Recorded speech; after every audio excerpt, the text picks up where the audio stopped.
جتنی جلدی بیرون ملک مقیم پاکستانی بھائی کو سمجھ آ جائے گی اتنی جلدی آپ کا جو ہے نا یہ والا سلسلہ ختم ہو جائے گا۔ کچھ ایسے ہمارے دوست ہیں جو کئی سالوں تک اس سلسلے میں رگیدے گئے ہیں،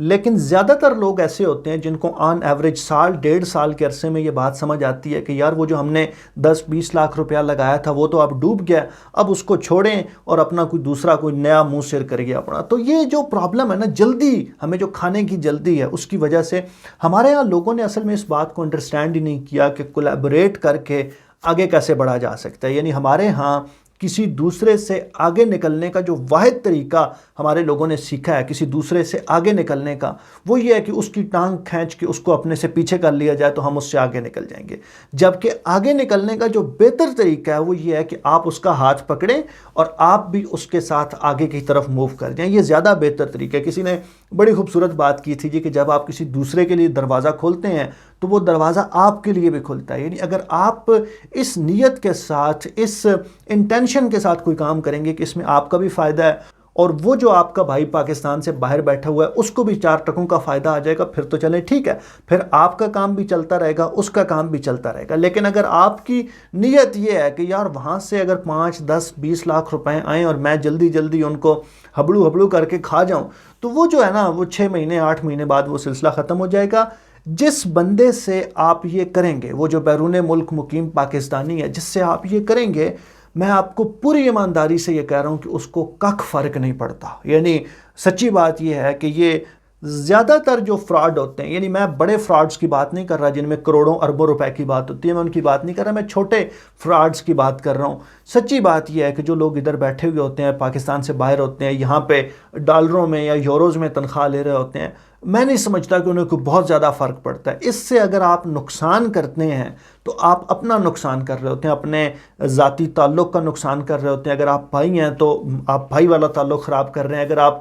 کوئی دوسرا آپ کا رشتہ ہے تو آپ وہ والا تعلق خراب کر رہے ہیں، اگر آپ کی دوستی یاری ہے تو آپ اپنی دوستی یاری خراب کر رہے ہوتے ہیں۔ کوئی بہت زیادہ فرق نہیں پڑتا۔ لیکن جب اس طرح کے انسیڈنٹس ہوتے ہیں نا جی، ایک کے ساتھ ہوگا، دوسرے کے ساتھ ہوگا، تیسرے کے ساتھ ہوگا، تو اس سے ہوتا یہ ہے کہ جو لوگ یہاں پہ بیٹھے ہوئے ہیں وہ کہتے ہیں یار خسمانو کو سانو کی، مطلب ہمارا بھی دل کرتا ہے جی پاکستان کی محبت میں، مٹی کی محبت میں ہم بھی وہاں پہ پیسے بھیجیں اور وہاں پہ پیسے انویسٹ کریں اور اکانومی کو بوسٹ کریں۔ لیکن جب بار بار یہ فراڈ ہوں گے اور مختلف لوگوں کے ساتھ ہوں گے تو پھر مجھے بتائیں نا کہ کوئی بندہ بیرون ملک مقیم پاکستانی پاکستان کے اندر کیوں پیسے انویسٹ کرے گا؟ تو اگر پرائم منسٹر صاحب کی اکنامک ٹیم اگر واقعی اس بات میں انٹرسٹڈ ہے کہ پاکستان سے باہر کے لوگ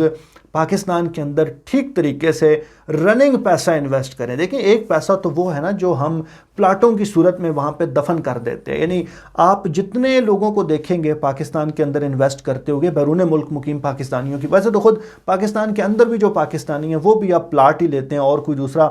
بزنس پاکستان میں ہے ہی نہیں۔ آپ نے پلاٹ لینا ہے، پلاٹ بیچنا ہے، لینا ہے، بیچنا ہے، تو جتنے لوگ انویسٹ کرتے ہیں وہ پلاٹس کے اندر انویسٹ کرتے ہیں، اور اس کی وجہ یہ ہوتی ہے کہ وہ نسبتاً سیف انویسٹمنٹ ہے، آپ کے نام پہ پلاٹ ہوتا ہے۔ اچھا وہاں پہ جو فراڈ ہوتا ہے نا وہ بڑے لیول کا فراڈ ہوتا ہے، ہاؤسنگ سوسائٹی فراڈ ہو جاتی ہے، لیکن پھر بھی اگر کوئی تسلی والی ہاؤسنگ سوسائٹی مل گئی، وہاں پہ آپ نے کچھ پیسے انویسٹ کر لیے، کچھ پیسے آپ نے پارک کر دیے،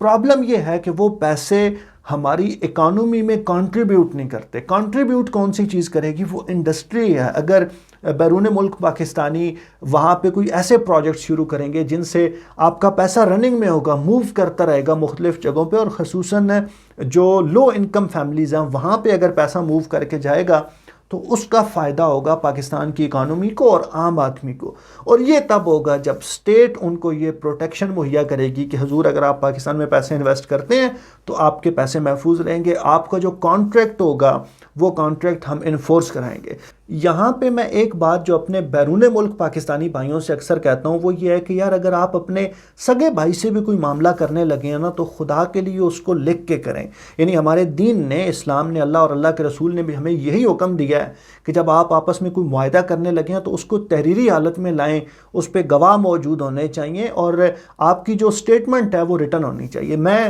ان کو زیادہ تر یہ مشورہ دیتا ہوں کہ یار آپ پاکستان کے اندر کچھ بھی کرنے لگے ہیں نا، اگر آپ لاکھ روپے روپیہ بھی انویسٹ کرنے لگ گیا نا سر تو 2000 روپے میں آپ کو بہت آرام سے کوئی وکیل مل جائے گا جو ایک اچھا کانٹریکٹ لکھنے میں آپ کو ہیلپ کر سکتا ہے۔ تو اگر آپ 5 10 20 لاکھ روپیہ کہیں انویسٹ کرنے لگے ہیں، زیادہ انویسٹمنٹ کرنے لگے ہیں، تو آپ ایک وکیل ہائر کریں، 5000 10,000 روپیہ اس کو دیں، ٹھیک طریقے سے اپنا کانٹریکٹ لکھیں، وہ جو معاملات پاکستان میں کرنے ہیں اپنے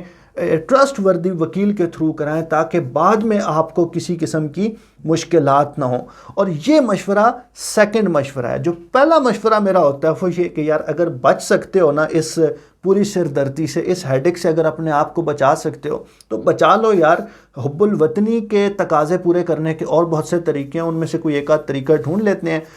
یہ جو بزنس انویسٹمنٹ ہے نا پاکستان میں کرنا، اس میں اپنے لیے بیماریاں خریدنے کے علاوہ کوئی دوسرا مجھے اس میں کوئی فائدہ نظر نہیں آتا۔ یہ کچھ گزارشات تھیں آپ لوگوں کے ساتھ شیئر کی۔ آپ لوگ اس حوالے سے کیا سوچتے ہیں ہمیں ضرور بتائیے۔ اللہ رب العزت آپ کو آسانیاں عطا فرمائے اور خلق خدا میں آسانیاں بانٹنے کی توفیق عطا فرمائے۔ بہت شکریہ۔